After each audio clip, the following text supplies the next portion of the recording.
देखा तो का ना एक स्ट्रक्चर होता है। अब आपने उसको कैसे लेके चलना है, मतलब अब आपको ना हम तीतर या मुर्ग या हिरन नहीं खिलाएंगे, आपको हिरन का शिकार करना सिखाएंगे। ठीक। सबसे पहले बेटा, जब भी कोई भी आप लीगल डॉक्यूमेंट की जब बात करते हैं तो उसमें हमेशा कुछ उसकी सर्टन क्लाजेस होती हैं, जिस तरह ये यहाँ पे पहले आनी है दो कार्ड बॉयलर प्लेट। ये वाला लफ्ज जो मैं बताने लगा हूँ ये याद करने की जरूरत नहीं है, बट इनको बोलते हैं बॉयलर प्लेट क्लाजेस। अब बॉयलर प्लेट होता है, बॉयलर के नीचे ना वो प्लेट को महफूज रखती है, फटने स्ट्रॉन्ग रखती है। ठीक है। तो ये आप कह लें कि ऐसे ही हर कॉन्ट्रैक्ट के कुछ, या जो भी लॉ होगा या कोई भी एक्ट होगा उसके अंदर ये चीजें फिक्स्ड है। मिसाल के तौर पर जो भी पहला सेक्शन होगा किसी भी कॉन्ट्रैक्ट का, उसका ये नाम हो एक्सटेंड एंड कमेंसमेंट। उसके अंदर यही लिखा होगा कि इस एक्ट का नाम क्या होगा। उसके बाद एक्सटेंड ये कहाँ तक लागू है, कहाँ तक लागू से क्या मुराद है। अब पंजाब का अगर एक्ट पास करती है तो क्या सिंध में लागू होगा, तो उसकी एक्सटेंड क्या, पंजाब प्रोविंस होगा। अब फेडरल गवर्नमेंट जो एक्ट पास करती है तो क्या वो ईरान पे लागू होगा, वहां पे जो सिटीजन पाकिस्तान है उन पे लागू तो हो सकता है, but that also require certain international convention के हम साइन किया हुआ हो कि ये हमारा बंदा आपके पास वापस दें, ये वो। उसकी भी एक्सटेंट क्या होगी, जो पाकिस्तान की ग्राफिकल बाउंड्रीज हैं वहां पे ही वो लागू होगा। ये पॉइंट सबको समझ आ गया आप लोगों को। ठीक है। और कमेंसमेंट नॉर्मली तो वो होता है कि जी जैसे ही वो गजट में पब्लिश होगा उस डेट से ये कमेंस। समटाइम्स ऐसा होता है कि उसकी कमेंसमेंट डेट जो है वो फिक्स कर दी जाती है कि ये फलान डेट से कमेंस होगा। ये फलान डेट से कमेंस होना या नॉर्मली लोकल गवर्नमेंट होते हैं उसमें ऐसा किया जाता है। मिसाल तौर पर पंजाब के अंदर या जितने भी सूबे ना उनमें लोकल गवर्नमेंट के जो एक्ट उनके साथ अच्छा खासा मजाक हो रहा है। मतलब हाल ही पंजाब के अंदर 4 डिफरेंट लोकल गवर्नमेंट के एक्ट इंप्लीमेंट हुए। कुछ अरसे के लिए 13 का, फिर 19 का, फिर 21 का, फिर अब दोबारा फिर 13 का। ठीक है। मतलब आफ्टर पीरियड वो फिर चेंज करते रहे। तो उसमें ऑब्वियसली सर्टन चीजें होती हैं। अब ये कुछ चीजें जो आपको ऑब्जेक्टिव के लिए याद करनी है। ये FI एक्ट 94 है पहली बात है, और एक्ट 8 ऑफ 19 एक्ट बनाया। ठीक है। और दिया। ठीक है। लेकिन वो असेंबली हो गया, असेंबली में तो 1974 में पास हो गया, लेकिन आके पब्लिश कब हुआ, 1975। ये बात समझ आई कि नहीं आई। तो इसलिए वो उसकी जो गजट के लिहाज से देखा जाए तो ये देखिए 17 जनवरी 1905 में ये गजट ऑफ पाकिस्तान, ये एक्चुअली है 1974 है।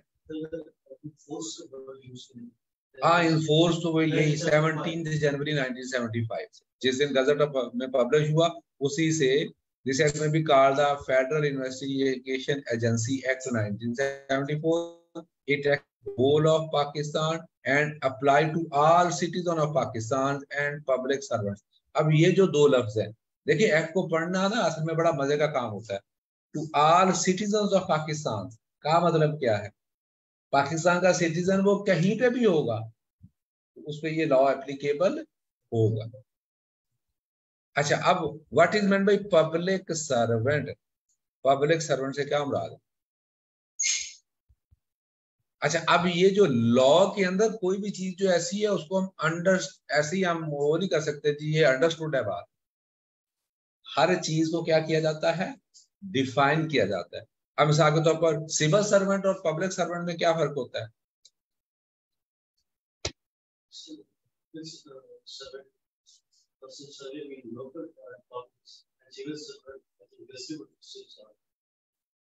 जी आप तो गवर्नमेंट सर्विस में हो। What's the difference in civil servant and public servant? जो भी, एक तो पहली बात है, एक डिफेंस फोर्सेस वाले जो है ना नॉर्मली, उनको हम सिविल सर्वेंट नहीं कहते। अच्छा, बट ऐसा नहीं है, जो भी गवर्नमेंट की प्रॉपर, जिसको हम कहते हैं ना, जो गवर्नमेंट के मुलाजिम है, चाहे वो नैब का असद है, ठीक है, और चाहे वो ग्रेड 22 का अफसर है, ये तमाम ही क्या कहलाते हैं? सिविल सर्वेंट कहलाते हैं। लेकिन कोई भी बंदा जो गवर्नमेंट का रेगुलर एम्प्लॉय नहीं है, गवर्नमेंट का रेगुलर एम्प्लॉय नहीं है, बट वो पब्लिक सर्विस में इन्वॉल्व है, तो वो पब्लिक सर्वेंट कहलाएगा। मिसाल के तौर पर अब एमएनए एमपीएस हो गए, ठीक है, या कैबिनेट मिनिस्टर्स हो गए, वो फिर पब्लिक सर्वेंट की डेफिनेशन में आ जाते हैं। इसमें आ जाते हैं, they are not civil servants, they are public servants. ये बात क्लियर हो गई? सिविल सर्वेंट तो पब्लिक सर्वेंट है ही है, ठीक है। Public servant is a broader category. Civil servant तो उसके अंदर सिर्फ एम्प्लॉइज कहलाते हैं। अच्छा, अब इसके अंदर अगर आप देखेंगे फर्दर कि इसमें जो है वो सेक्शन 2 आपका आ गया। सेक्शन 2 जो है वो आपका कवर करता है डेफिनेशंस को। किसी भी एक्ट का जो सेक्शन 2 होगा, it will cover the definition. कोई भी एक्ट जो है, अब मतलब ये क्या बताता है, इसको अब आपने समझना है। ये क्या बताता है कि जी इस एक्ट के अंदर जहां पे भी लफ्ज एजेंसी इस्तेमाल होगा, उसका मतलब क्या होगा? Agency mean federal investigation agency, और वो भी कौन सी? Constituted under section 3, section 3 of this act. ये जो एक्ट हम आप पढ़ रहे हैं, इसका तीसरा जो सेक्शन है, उसमें उसकी कॉन्स्टिट्यूशन यानी कि उसकी कंपोजिशन बताई होगी कि एजेंसी से क्या मुराद है। अब इसको मैं आपको थोड़ी सी आपकी क्लैरिटी लेके आता हूं। Commission, what is meant by commission?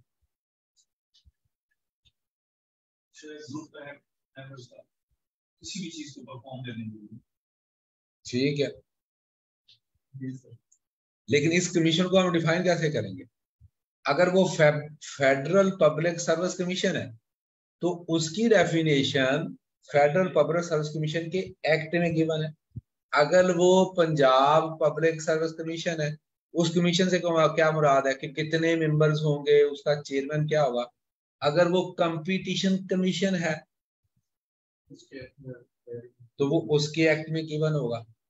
So agency के इस एक्ट की में जो मीनिंग है वो इसके सेक्शन 3 में है, ठीक है। अब आपसे ऑब्जेक्टिव कुछ इस तरह का पूछा जा सकता है कि constitution of agency, federal investigation agency is governed by या defined by under what section?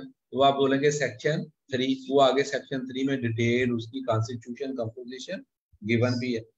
ये बात क्लियर होगी जनाब, ठीक है। उसके बाद आ गया, यहाँ पे एक्ट के अंदर बार बार लफ्ज कोड इस्तेमाल किया जाएगा। एक तो कोड का लफ्जी मतलब लॉ होता है, एक्ट कानून कहते हैं ना, वो आप स्कूल कोड नहीं फॉलो किया आपने, ठीक है, कोड ऑफ एथिक्स, ठीक है, तो वो कोड प्रिंसिपल्स रूल्स रेगुलेशंस को बोलते हैं, ठीक है। लेकिन इस लॉ के अंदर जब कोड का इस्तेमाल होगा, तो that code mean criminal procedure, code of criminal procedure 1898। याद रहेगा कि नहीं रहेगा? जिसको हम ये क्या बोलते हैं, सीआरपीसी बोलते हैं शॉर्ट फॉर्म, ठीक है। ये बात क्लियर होगी जनाब? अच्छा, अब उसके बाद डायरेक्टर जनरल डीजी जो है means the director general of agency, वो तो बड़ा आसान सा हो गया। प्रोविंशियल पुलिस, अच्छा अब ये जो प्रोविंशियल पुलिस है, जो हमारी ही पुलिस है, इसकी कॉन्स्टिट्यूशन हुई थी अंडर द पुलिस एक्ट 1861। अब तो पुलिस ऑर्डर भी बाद में आ गया, बट स्टिल पुलिस एक्ट 1861 क्या है आपका?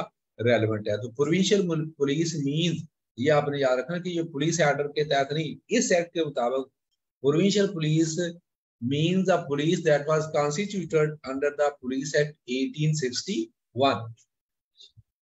ये बात क्लियर हो गई, ठीक है। अच्छा जी, पब्लिक सर्वेंट मीन, अब उसकी भी पाकिस्तान पीनल कोड के अंदर डेफिनेशन गिवन है, वो मैंने वैसे आपको बता दिया, और उसके भी सेक्शन 21 में, public servant means as defined under section 21 of Pakistan Penal Code PPC। ये बात क्लियर हो गई। अच्छा जी, अब उसके बाद आ गया स्पेशल पुलिस। इस एक्ट की कॉन्स्टिट्यूशन से पहले ना, FIA से पहले ना, ये जो इस तरह के क्राइम्स होते थे उसको देखने के लिए डिफरेंट, आप चेयर इस तरह करने वाले तो नहीं ना मुड़ जाए यार तेरी, ठीक है ना, पता चले घर जाके मुड़ के मालशिया सत्या होया कि जो मसाज कर दो, ठीक है। ये बात क्लियर हो गई जनाब। इस एक्ट की कॉन्स्टिट्यूशन से पहले डिफरेंट किस्म की पुलिस थी जो इसको देख रही थी, तो उन्होंने वो फ्रेगमेंटेड काम था। मिसाल के तौर पर इसके अंदर लिखा ही हुआ है कि एक special Pakistan special police establishment थी, ठीक है। फिर नीचे भी आगे आप देखेंगे ना, और भी कुछ डिफरेंट किस्म की पुलिस थी। तो वो पुलिस डिफंक्ट हो चुकी है, मतलब अब वो है ही नहीं, बल्कि जैसे ये एक्ट जो है इन्फोर्स हुआ था, तो वो पुलिस जो थी वो फॉरन FIA में अब्जॉर्ब हो गई। ऑब्वियसली उनका नाम और वो सारा कुछ पे चेंज हो गया था।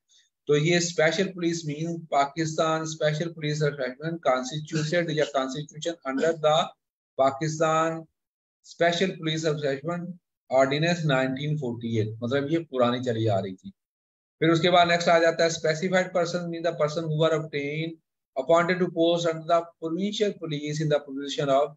ये स्पेशल पुलिस और प्रोविंशियल पुलिस ऑर्डिनेंस के तहत कुछ पर्संस को ऑब्वियसली अपॉइंट किया जाता था, तो ये स्पेसिफाइड पर्सन कहलाते थे। इसमें कोई इसका इतना कोई इंपॉर्टेंट नहीं है। रूल्स मीन कि कोई भी हर एक्ट के अंदर ना अच्छा लेजिस्लेशन होती है 3 किस्म की। एक बोलते हैं जो कि इससे रेलेवेंट तो नहीं है, मतलब पूछेंगे तो नहीं, रेलेवेंट तो है। एक होती है प्राइमरी लेजिस्लेशन। क्या होती है? Primary legislation. प्राइमरी लेजिस्लेशन क्या होती है? What is the primary legislation? Constitution of Pakistan. अब ये जो एक्ट है ये किस कानून के तहत पास हुआ है? कहाँ पे लिखा हुआ है कि जी इतने बंदों की मेजोरिटी अगर इस तरह करके करेगी तो वो एक एक्ट बन जाएगा? ये सब चीजें कहाँ पे लिखी हुई हैं? कॉन्स्टिट्यूशन ऑफ पाकिस्तान में। तो कॉन्स्टिट्यूशन जो है वो आपकी क्या हो गई? Primary legislation. ठीक हो गया। उसके तहत जो लेजिस्लेशन होगी वो नामनी क्या होते हैं? Acts of parliament. उनको क्या बोलते हैं? Acts of parliament. और आपको पता है पार्लियामेंट किस चीज पर मुश्तमिल है? पार्लियामेंट की कंपोजिशन क्या है तो बताएगा? आप देखिए ना, and president of Pakistan, and president of Pakistan, ठीक है। तो एक्ट्स ऑफ पार्लियामेंट मतलब लोअर हाउस से बिल पास होता है, फिर अपर हाउस में जाता है, फिर वहां से पास होता है, फिर प्रेसिडेंट उसको असेंट देता है। देखे ना वो इस दौर में बना हुआ कि जी प्रेसिडेंट ने वो एक्ट पे इतराजात लगा के वापस कर दिया। तो जब वो असेंट देगा तो फिर उसको हम अप्रूवल समझेंगे। फिर उसका कुछ है भी, वो अगर एक दफा वापस कर सकते हैं, दूसरी दफा भी अगर वो पास ना करे तो वो 14 दिन के अंदर खुद ब खुद ही पास ही समझा जाएगा। दैट्स सेपरेट स्टोरी, ठीक है। ये कहलाएगी आपकी सेकेंडरी लेजिस्लेशन। इसको क्या बोलेंगे? Acts of parliament secondary legislation. Acts of parliament क्या कहलाते हैं आपके? Secondary legislation. ये बात जनाब क्लियर होगी। अब इस एक्ट्स ऑफ पार्लियामेंट के अंडर जो अथॉरिटी होती है, लफ्ज में यूज कर रहा हूं अथॉरिटी, मतलब जहां पे एजेंसी है, फेडरल पब्लिक सर्विस कमीशन में कमीशन है, ठीक है, रेलेवेंट जो भी अदारा है, they are authorized to frame rules. वो अपना फिर फर्दर, अब एक्ट के अंदर हर चीज तो नहीं लिखी जानी कि जी सफाई कैसे भर्ती करना है, ठीक है। आपने जनाब अगर अपनी बिल्डिंग पेंट करवानी है तो वो पेंट कैसे करवानी है, रेट कैसे करना है, ठीक है, सामान ला के रखना कहाँ पे है, तो अब उसके लिए प्रमोशनें कैसे होनी है, ठीक है, सर्च वारंट कैसे इशू करने हैं, वो सारी चीजें फिर जो है वो आपकी उन रूल्स के अंदर डिफाइन होगी। ये बात यहाँ पर क्लियर हो गई, ठीक है। रूल्स एंड रेगुलेशन, इसलिए हम इसी को बोलते हैं रूल्स एंड रेगुलेशन, ठीक है। फिर स्टैट्यूटरी ऑर्डर, ऑफिस मेमोरेंडम्स, वो फिर जो भी आप उसके अंदर चीजें इशू करते हैं वो सारा फिर आपकी ट्रेजरी लेजिस्लेशन के अंदर आ जाता है। ये बात यहाँ तक क्लियर होगी जनाब, ठीक है। अच्छा जी, अब आ गया जी पहले 2 सेक्शंस कर लिए हम। अब आ गया जी तीसरा, चौथा और पांचवा, the most important section of this act. वैसे तो सारे इंपॉर्टेंट है, ठीक है, बट ये कुछ ज्यादा इंपॉर्टेंट है। अच्छा जी, notwithstanding anything contained in any other law of the time being force, the federal government may constitute an agency to be called Federal Investigation Agency for inquiry into, अब ये स्कोप बताने लगा है, for inquiry into and investigation of the offences specified in schedule। नीचे schedule दिया हुआ है, उसके अंदर जो ऑफेंसेस है। अच्छा वो शेड्यूल मजे की बात है, अब बढ़ता ही जा रहा है, बढ़ता ही जा रहा है, बढ़ता ही जा रहा है। मैं एग्जांपल देता हूँ। आज से 10 साल पहले तो किसी को नहीं पता था कि जनाब व्हाट्सएप पे भी लोगों को तंग किया जाएगा, फेसबुक पे हरासमेंट की जाएगी, इजी पैसा पे फ्रॉड किया जाएगा, नहीं था ना। अब आ गया prevention of electronic crimes act. अब उसके तहत जो भी फ्रॉड होना है उसकी इंक्वायरी किसने करनी है? पंजाब पुलिस ने करनी है या एफआईए ने करनी है, या आपको कोई साइबर क्राइम का कोई अदारा बनाया हुआ है? एफआईए ने करनी। अब उस इंक्वायरीज का इख्तियार भी किसको दे दिया? अब ये जो इस तरह की चीजें हैं कि कौन कौन से क्राइम्स का इसने क्या करना है, इन्वेस्टिगेशन करनी है, वो शेड्यूल में गिवन है। और शेड्यूल में एक एग्जांपल मैंने आपको दे दी कि वो अभी लेटेस्ट ऐड हुआ है, तो ये शेड्यूल में इजाफा होता ही रहता है। आपको पता नहीं 117 के करीब है शेड्यूल के अंदर लिस्ट कि कौन कौन से एक्ट्स की आपने क्या करनी है जनाब के तहत, या कौन कौन से क्राइम्स के रिलेटेड आपने इन्वेस्टिगेशन करनी। मतलब मनी लॉन्ड्रिंग को भी यही देख रहे हैं, स्मगलिंग तो बाकी इदारे भी देख रहे हैं, ये भी देख रहे हैं, फोर्ज नोट्स मतलब आपने जाली नोट बना लिए तो उसको भी ये देख रहे हैं। समझ आ रही कि नहीं आ रही? तो ज्यादातर हम आम सादा जुबान में कह देते हैं व्हाइट कॉलर क्राइम्स। ठीक हो गया। अच्छा उसमें इन लफ्जों को आपने याद रखना है। ये जो अभी वो जाली नोटों में एक मादरसे से सीएसएस के उस्ताद भी एक फंस गए हैं, पता नहीं आपको पता कि नहीं पता। तो वो इस लफ्ज से मुझे याद आया कि including an attempt or conspiracy to commit and abetment of such offence. उस ऑफेंस में अगर आपने मदद भी की है तो तब भी आप शामिल तफ्तीश हो जाएंगे, इन्वेस्टिगेशन शामिल तफ्तीश। ये बात क्लियर होगी। तो ये पहला जो कॉन्स्टिट्यूशन ऑफ एजेंसी के अंदर पहला जो सब सेक्शन है 3 सब सेक्शन 1, ये क्या डिफाइन कर रहा है? ये स्कोप डिफाइन कर रहा है। क्या डिफाइन कर रहा है? स्कोप। अच्छा आगे हालांकि फंक्शंस तो आगे या पावर्स डिटेल में 5 में गिवन है, लेकिन ये स्कोप डिफाइन कर रहा है मेजर लेवल पे कि करना इसने क्या है। स्कोप से मुराद ये होता है कि उसका ब्रॉडर स्कोप, मेन काम उसका क्या है। The agency shall consist of, अगला जनाब, shall consist of a director general, ठीक है, to be appointed the federal government and such member of other officers. एक तो डायरेक्टर जनरल होगा लाजमी, इसको अपॉइंट कौन करेगा? फेडरल गवर्नमेंट से क्या मुराद है? Prime minister plus cabinet. Federal government mean मतलब एफआईए के डायरेक्टर जनरल की जो समरी है वो कैबिनेट से अप्रूव होके आएगी। और नहीं, कैबिनेट में 2/3 कौन सी चाहिए? कैबिनेट से मुराद होता है प्राइम मिनिस्टर और उसके मिनिस्टर, वो जो उसकी टीम है, उसमें कौन सी 2/3 चाहिए? नहीं कैबिनेट क्यों कहेगी? अपने अपने वजीर को क्यों कहना नहीं लगाना है? उसी की टीम होती है, वो तो पार्लियामेंट में होता है ना, ये पार्लियामेंट में थोड़ी जाना है। हाँ पूछे पूछे।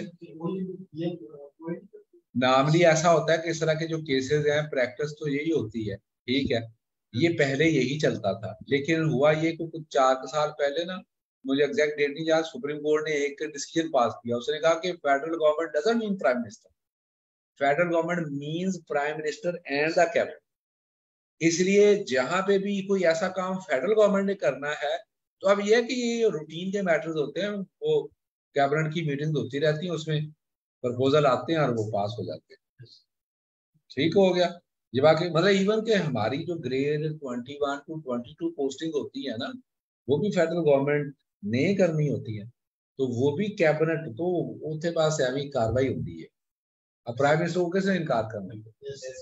ठीक है, खैर, लेकिन आपने तो पेपर में जवाब देना है ना, तो उस लिहाज से federal government and such number of other officers as federal government may from time to time appoint to the members of the agency। अब director general and such other officers, ठीक है, नामली सिर्फ डीजी ही जो होता है ना, वो ही इसका है। इसका एजेंसी में कोई और बाकी अफसर होते हैं, एडिशनल डीजी ये वो, बट गवर्नमेंट एक ही बंदे को इख्तियार देती है। वो कहते हैं इन्हें बंदे पंगे से लाजमी पाना है।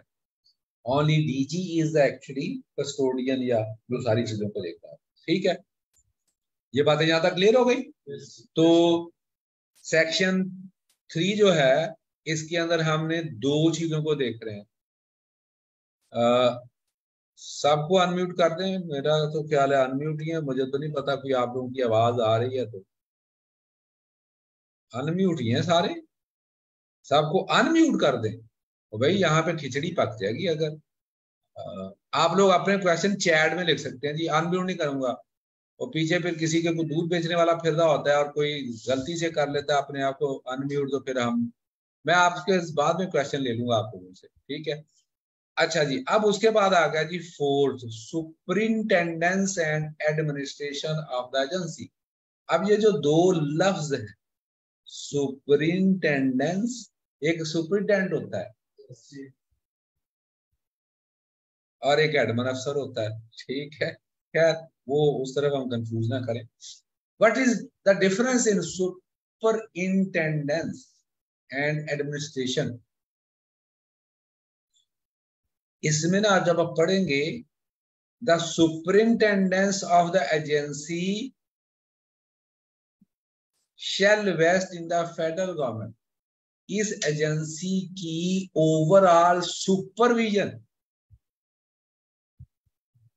कि how the affairs will be run, कितनी इसकी विंग्स होंगी, कितने लोग भर्ती रखे जाएंगे, क्या इनकी सैलरी होगी, क्या इनका बजट होगा, this all will be decided by the federal government. Superintendence का मतलब होता है ओवरऑल हायर लेवल पे उसकी जो मैनेजमेंट है, डे टू डे मैनेजमेंट नहीं, हायर लेवल पे जिसको कहते हैं स्ट्रेटेजिक डायरेक्शन सेट करना।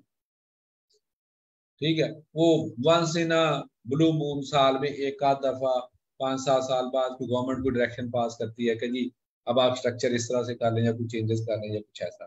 ठीक है, लेकिन जो एडमिनिस्ट्रेशन ऑफ द एजेंसी है, लोगों को पोस्टिंग, ट्रांसफर, कौन सा केस किसने डील करना है, कहाँ पे रेड करना है, ये वो सारा कुछ वो किसने करना है?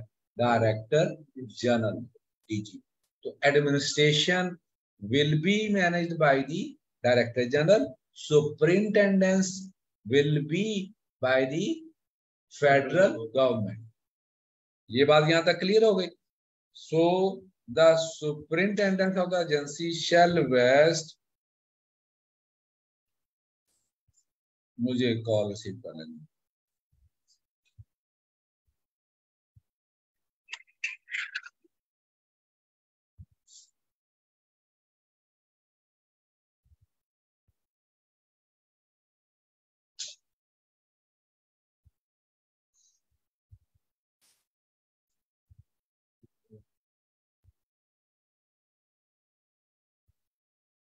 जी अस्सलाम जी यासर।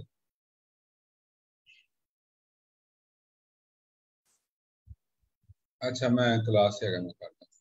ठीक, ओके, अल्लाह हाफिज़।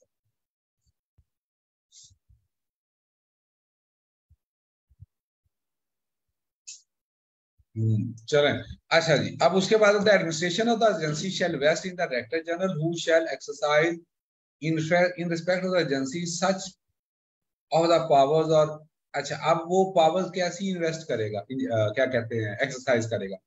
जो कोई भी आईजी है ना पुलिस का, जितनी पावर्स आईजी के पास होती हैं वो सिमिलर पावर्स ये एक्सरसाइज करेगा। वो उन्होंने उसको बड़ा क्लियरली डिफाइन कर दिया।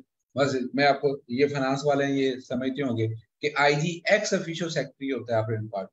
क्या होता है? एक्स ऑफिशियो सेक्रेटरी होता है।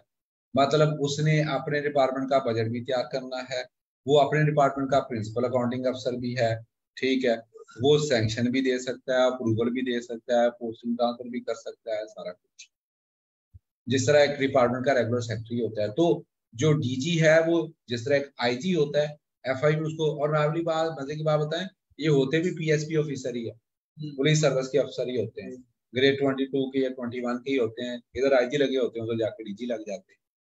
ये बात समझ आई कि नहीं आई? तो सिंपली यहाँ पे ये याद रखना है कि एडमिनिस्ट्रेशन जो है वो डायरेक्टर जनरल करेगा, ठीक है, और उसकी जो पावर्स हैं वो आईजी के इक्विवेलेंट है, एज गिवन इन वही पुलिस एक्ट 1861 में जो आईजी को पावर्स या इख्तियारात हासिल हैं वो इसको भी हासिल होंगे।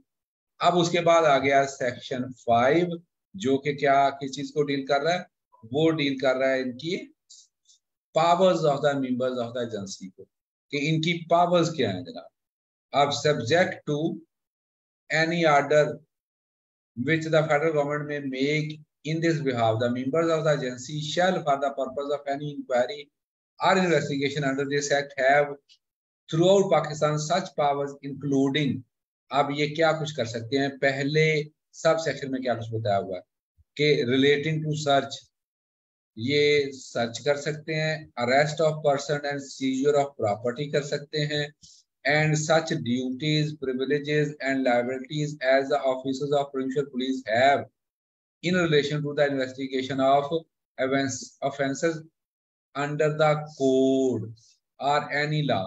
अब देखिए कुछ चीजें दूसरे बता दी हैं यहाँ पे, थोड़ा सा लंबा, इसको मैं अब समराइज कर देता हूँ कि subject to any order with the federal government, कोई ऑर्डर स्पेसिफिकली फेडरल गवर्नमेंट भी दे सकती है, जिस तरह इंटीरियर मिनिस्ट्री बाज़ का अक्सर ऑर्डर पास कर देती है कि जी जाएं तोशा खाना के केस की आप इंक्वायरी करें, जाएं अरशद शरीफ के केस की जनाब इंक्वायरी करते हैं। एक तो फेडरल गवर्नमेंट कोई भी ऑर्डर इनको पास कर सकती है and they bound to obey that, ठीक है। उसके अलावा भी इनके पास पावर्स हैं कि ये सर्च, अरेस्ट, सर्च वगैरह नहीं होता जिस तरह, and seizure of property, seizure क्या होता है, जो प्रॉपर्टी को जाके सील कर देना, सीज कर देना, ठीक है, असासे मुजमत कर देना। अब इसमें मूवेबल इमूवेबल तो हर तरह की चीजें आ गई, ठीक है। And such other duties, privileges and liability, मतलब इसके अलावा भी जो प्रोविंशियल पुलिस जो duties and privileges and liabilities provincial police की होती हैं as given in the code, code कौन सा, सीआरपीसी, ठीक है ना, नहीं यहाँ पे कोड सीआरपीसी का वाला दिया गया, ठीक है, उसमें जो लायबिलिटीज और प्रिविलेजेस दिए हुए हैं वो इनको भी हासिल, ये बात क्लियर हो गई, मतलब प्रिविलेजेस भी एंड लायबिलिटीज भी दोनों।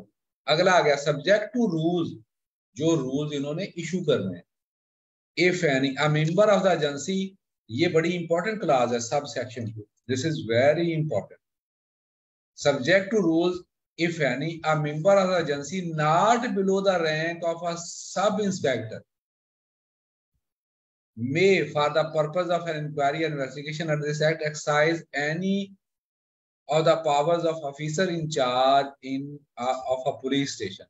जिस तरह हमारे यहाँ एसएचओ जो होता है स्टेशन हाउस ऑफिसर होता है, वो इंस्पेक्टर लैंड का ऑफिसर होता है, लेकिन कभी कभार पुलिस वाले जो हैं डीपीओ शीपीओ वो जानबूझकर सब इंस्पेक्टर को भी लगा देते हैं, ठीक है ना। उसमें ये होता है कि वो जूनियर ऑफिसर होता है, उसको जरा ट्विस्ट करना दबाना क्या होता है, आसान होता है। इसके अंदर इसी तरह से गिवन है कि वो कम अज कम, मतलब एएसआई को नहीं लगाया जा सकता, सब इंस्पेक्टर जो है उसको या इवन उससे ऊपर वाले को भी पुलिस स्टेशन, जो एफआईए के भी पुलिस स्टेशन होते हैं, एफआईए के भी पुलिस स्टेशन होते हैं नाम नहीं, लेकिन इस तरह से हमें वो नजर नहीं आते जिस तरह हम समझते हैं कि हमारे जहन में पुलिस स्टेशन का कॉन्सेप्ट वही है ना जो आम पुलिस का जिस तरह से होता है, ठीक है। तो इनके जो पुलिस स्टेशन होते हैं वो साफ सुथरे होते हैं जिस तरह गवर्नमेंट के दफ्तर होते हैं, ठीक है, जिस तरह आम गवर्नमेंट के दफ्तर होते हैं।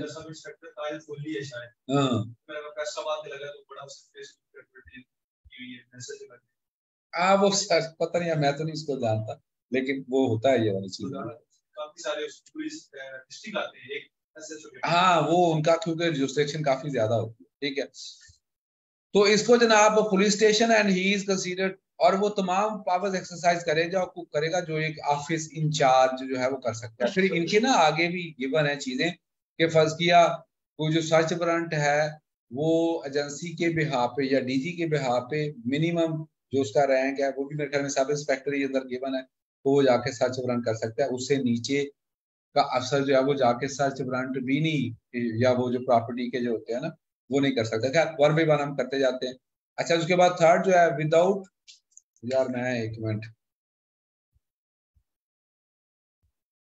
अस्सलाम वालेकुम, एक मिनट साथ आ लो यार, कर रहे हैं। नहीं, एक मिनट बस, एक मिनट।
थोड़ा सा वेट करें जी, मैं ये थोड़ा सा, जस्ट वेट अ मिनट, ये मैं एक पेमेंट ट्रांसफर करनी है, वो कर लूँ पहले। ठीक है ना? ओहो, मैंने मिक्स कर दिए दो अकाउंट्स।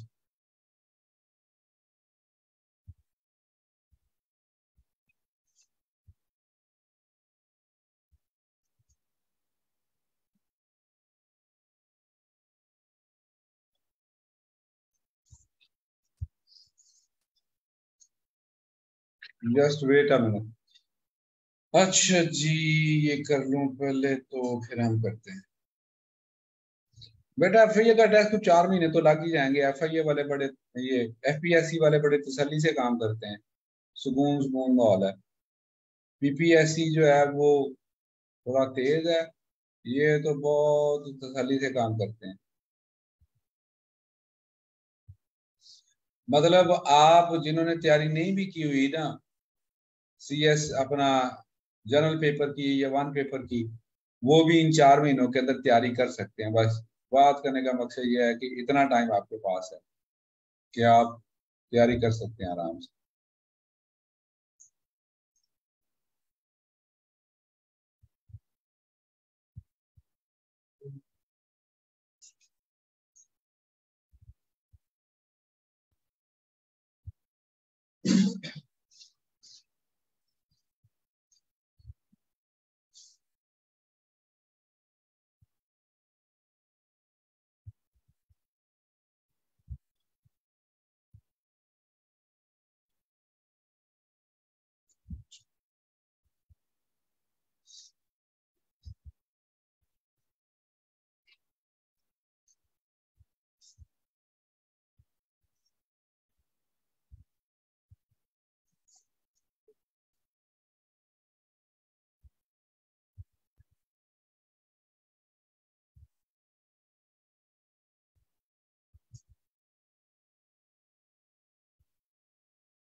सिंध के कैंडिडेट्स को कितना स्कोर लेना चाहिए?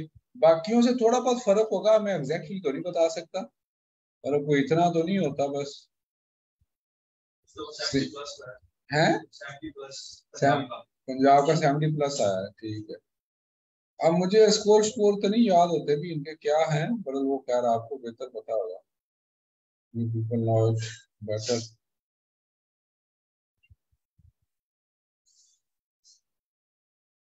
FIAD की आप तैयारी करवाएंगे? हमारे पास जनाब ऑलरेडी हमने ये लास्ट मेरे ख्याल में मंडे को सेमिनार था, हमारे पास बेहतरीन टीम जो है वो ऑलरेडी इसकी तैयारी करवा रही है। ठीक है, तनवीर रांझा साहब हो गए, मैं हो गया, और बाकी हमारे कुछ दोस्त हैं, जो मतलब 5-6 लोगों की टीम है। अगर आप अभी भी ज्वाइन करना चाहते हैं तो you people can enrol yourself.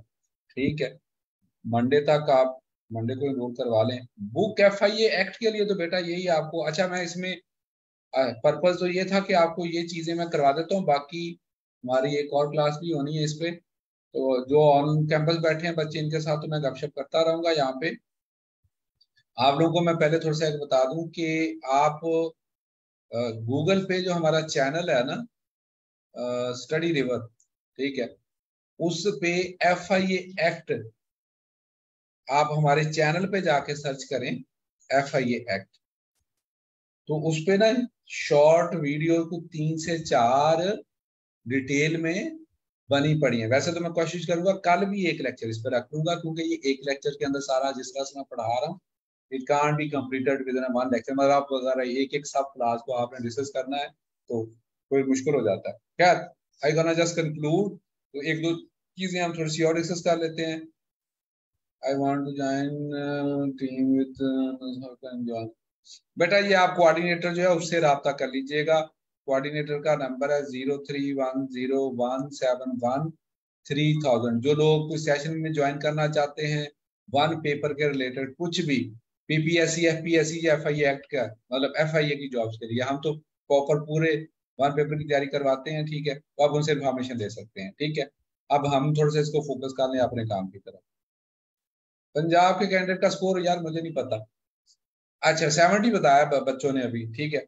अच्छा अब उसके बाद आ गया जी, without prejudice to any generality of the provisions of the subsection 1 and subsection 2, any member of the agency not below the rank of sub inspector authorized by the director general in this behalf may arrest without warrant any person who has committed or against whom a reasonable suspicion exists that he has committed any of the offences referred to subsection 1 of 3। ठीक है, अब जो आपका ऊपर 3 section था ना, उसके अंदर कुछ ऑफेंसेस मेंशन किए हुए थे।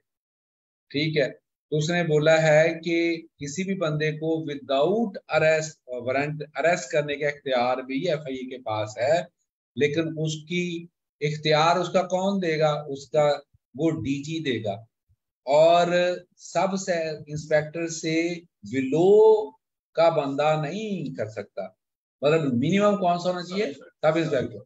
जाने को उनका ASP भी जा सकता है वहां पे, वैसे SPSC नहीं होता, उसको AD बोलते हैं। आप people are will be equal to the rank of ASP, तो वहां पे उसको क्या बोला जाता है, AD बोला जाता है, असिस्टेंट डायरेक्टर। ठीक है, और डायरेक्टर लेवल पे वहां पे PSP की मोनोपोली है थोड़ी। ठीक है, मतलब अब आपको ये बताऊं कि ये मैं पहले भी कई दफा कह चुका हूं कि FIA की जो जॉब है वो CSS के निचले वाले ग्रुपों से बहुत बेहतर है, और मैं बड़ा ये सोच समझ के कह रहा हूँ। मतलब हमारे बैचमेट जो हैं कुछ टैक्स के इवन, वो डेपुटेशन में FIA में डेप्यूटी डायरेक्टर रह चुके।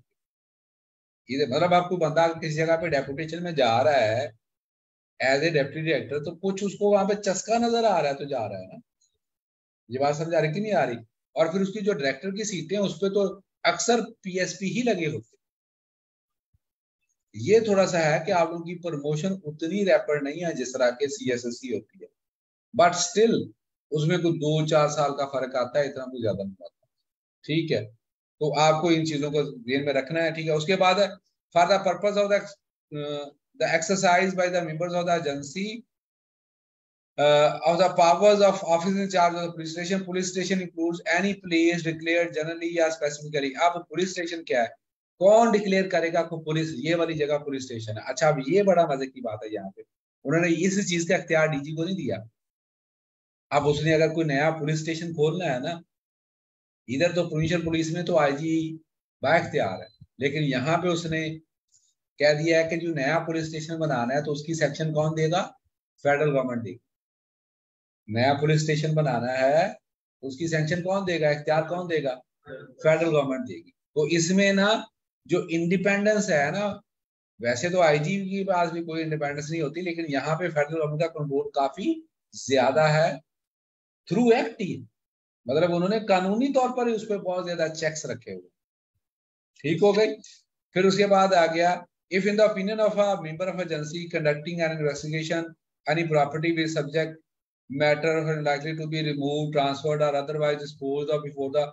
अच्छा, अब होता ही है कि इसका मैं आपको मतलब बता देता हूँ कि वो कोई ऐसी प्रॉपर्टी है, उनको लगता है कि अभी इसकी इन्वेस्टिगेशन चल रही है, तो ये बंदा कहीं इसको गिरा ना दे, बेच ना दे, इसको कुछ डैमेज ना कर दे, अल्टरेशन ना कर दे। अगर उनको ऐसा लगता हो तो वो क्या कर सकते हैं, उस प्रॉपर्टी को क्या कर सकते हैं, सीज कर सकते हैं। वो सब सेक्शन 5 के अंदर है।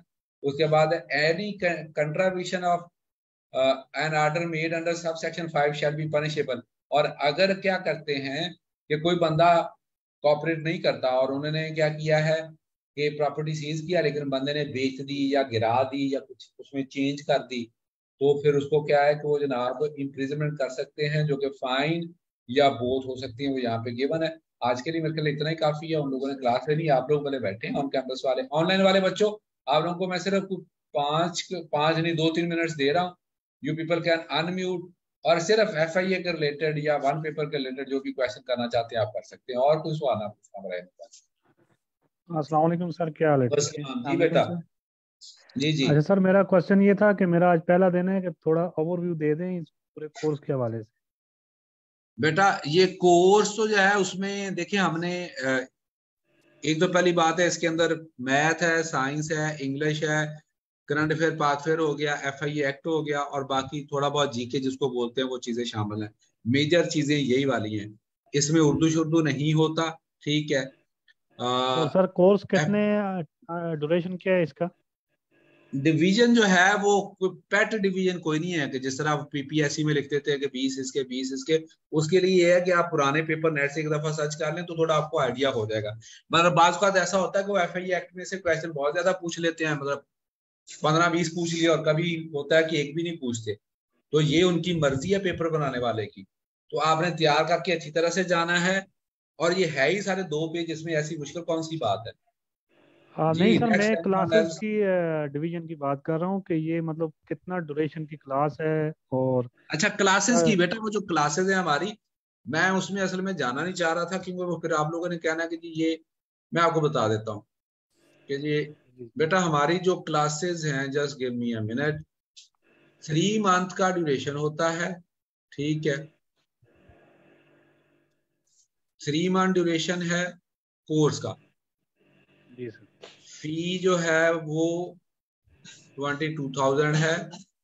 और this will cover all type of one paper, जिसमें जीके और ये साइंस इंग्लिश मैथ इन्वॉल्व है। इससे अलावा फिर जिस तरह वो बात को एमओडी के पेपर आते हैं या प्रोफेशनल पेपर, कोई लेक्चर जुआलॉजी या मैथ आ गया, वो शामिल नहीं है इसमें। ऑल वन पेपर शामिल।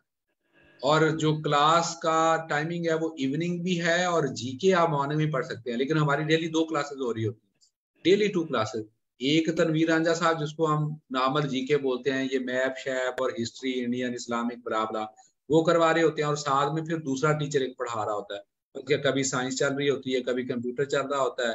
ठीक है, कभी फिर मैथ चल रहा होता है, इंग्लिश चल रही होती है, उर्दू चल रहा होता है। तो हमारा हर सब्जेक्ट के लिए we have a separate teacher. मतलब 1 2 3 4 5 6 5 to 6 teachers teach this course. ठीक है। और इस पे सिर्फ आपको, ये दोबारा लिख रहा हूँ, अब इस पे दोबारा क्वेश्चन कीजिएगा। 03101713,000 ये कोऑर्डिनेटर का नंबर है, या आप हमारे किसी व्हाट्सएप ग्रुप में है तो वहां से भी आप ले सकते हैं नंबर। तो आप उनसे रब्ता कर सकते हैं। ये चैट में भी बार बार उन्होंने शेयर किया हुआ है। ये बेटा ठीक हो गया सर। और क्लासेस सर फाइनल डेस्क्रिप्टिव ये होती है, बता दें कि क्लासेस एमसी। ये जो वेरी क्लासेस का कोई सॉरी। शेड्यूल होगा या मतलब क्या बेटा? रैंडमली चलेगी? सर लास्ट में ये बता दें कि क्लासेस का कोई शेड्यूल टाइम टेबल होगा या रैंडमली नहीं नहीं, शेड्यूल बस? टाइम टेबल होता है, रैंडम थोड़ी होता है। मतलब एक सब्जेक्ट शुरू किया फर्स्ट किया, अगर अब ये वर्ल्ड ज्योग्राफी करवा रहे हैं रांझा साहब, तो ज्योग्राफी करवाते जाएंगे। ये ऐसे थोड़ी है, एक बच्चे ने पूछा है कि सर ये डिस्क्रिप्टिव होता है या कि पेपर एमसीक्यूज बेस होता है। लेकिन हम जो तैयारी करवाते हैं वो डिस्क्रिप्टिव करवाते हैं। हम क्लास में खड़े होकर एमसीक्यूज नहीं पढ़ाना शुरू हो जाते कि अच्छा जी ये बेटा एमसीक्यूज है और इसके 4 ऑप्शन है। नहीं नहीं, ऐसे कोई तैयारी थोड़ी नहीं होती। हम उसकी अच्छा डिस्क्रिप्टिव सब्जेक्टिव तैयारी करवाते हैं। अब अच्छा उसमें मुझे से फिर जब आपको सब्जेक्टिव उसकी अंडरस्टैंडिंग हो जाती है, उसमें से फिर जो एमसीक्यूज आते हैं वो खुद ब खुद ही आपके हल हो जाते हैं। अच्छा साथ में काइंडली कौन सर। कौन सी लगवाते हैं, नामली मॉडल पेपर सिर्फ लगाते हैं या एक दो किताबें लगवाते हैं, क्योंकि हर टीचर अलग अलग है, बाइख्तियार है, वो कोई भी चीज लगवा सकता है, तो उसमें वो कंपल्शन नहीं है। अस्सलाम वालेकुम जी। अस्सलाम वालेकुम काइंडली सर, मुझे ये बताइए कि अगर हेलो। थोड़ी सी कलर ब्लाइंडनेस हो। Hello sir. जी जी, इसमें कलर ब्लाइंडनेस का कोई इशू नहीं है, वो अच्छा पंजाब वो मेडिकल में इंग्लिश में होता रिजेक्शन है। वगैरह तो नहीं है ऐसा कुछ? नहीं नहीं, ऐसा इसमें कोई नहीं है, कलर ब्लाइंडनेस वाला कोई मसला नहीं है। ठीक है, मतलब इसका मेडिकल टेस्ट कैसा होता है ये थोड़ा सा और बता जब दो। ये बताऊं CS मेडिकल टेस्ट सारा ही वो जिस तरह आम रेगुलर होता है, जिस तरह वो आर्मी में जाते हैं तो बवासीर भी चेक करते हैं। और बताइए। जी जी, वो तो ठीक है, वो तो है जी। ये नॉर्मल टेस्ट होगा सर? नॉर्मल कलर ही होता है वो, ब्लाइंडनेस सारी वगैरह? नॉर्मल होते हैं, आप परेशान ना हो। क्योंकि वो कलर पिक्चर भी मेरे सामने एक आया था, तो उसमें कलर पिक्चर वगैरह टेस्ट कर रहे नहीं, थे, तो वो इसमें मेरा कलर नहीं आ ब्लाइंडनेस का नहीं है, वो they have not given in it के कलर ब्लाइंड बंदा नहीं हो सकता वो, आप हो सकते हैं इसमें, there is no issue in that. सकता। थैंक यू अच्छा सर। सर, ये FIA एक्ट आप ही पढ़ाएंगे और ये कितने दिन में कंप्लीट हो जाएगा? बेटा एफआईए तो देखें, ये तो आपको करवा दिया, जो हमारी रेगुलर क्लास है उसके अंदर तो उसको हम अलहदा से उसके लेक्चर्स होंगे। वो शेड्यूल तो हम आपको अभी तो नहीं मैं दे सकता, क्योंकि हमारा अभी उर्दू की साथ में क्लासेस चल रही हैं, उसके बाद साइंस होगी, तो वो साथ साथ चलते रहेंगे। अस्सलाम जी बेटा। हाँ? अच्छा, बाकी दरवाजे ऊपर चले जाओ, जो लास्ट फ्लोर है उसके जो कम्युनिटी बात है ना, तीनों उनको तीनों को तीन लगाने, पहले वो लगवा दें। ठीक है, ठीक है। हाँ, और एक अंकल बिल्कुल आप ये ग्राउंड पे वो जो रिकॉर्डिंग बैक एंड पे लेक्चर बात, आप शेयर करते हैं कहीं पे या नहीं? रिकॉर्डिंग एक लेक्चर। ग्राउंड फ्लोर पे लगना है बिल्कुल बैक पे बाथरूम, और तीन वो जो लास्ट फ्लोर है जहाँ पे कम्युनिटी बात है उनके। ठीक हो गया, बस यही है। जी बेटा, क्या कह रहे हैं? सर रिकॉर्डिंग लेक्चर का पूछा था कि ये कहीं पे आप अपलोड करते हैं या नहीं? नहीं नहीं, रिकॉर्डिंग ये वाली तो लाइव स्ट्रीम हो रही है, अदरवाइज कोई रिकॉर्डिंग नहीं होती, क्लास में सर रिकॉर्डिंग प्रोवाइड नहीं करते हैं। उसकी वजह यह है कि बेटा ये इसी तरह से ही है, जिस तरह से आप लोग क्लास में अगर नहीं आएंगे तो आपको रिकॉर्डिंग नहीं मिलेगी। बस एंड कर रहे हैं, एंड कर दे। चले जी, हम क्लास एंड कर रहे हैं। फी 22,000 है, पहले आपको बताया हुआ है, नंबर गिवन है, उस पर आप रब्ता कर सकते हैं। Thank you. और हो सकता है शायद हम कल भी एक क्लास रखें, but I will let you know, अगर मैं कल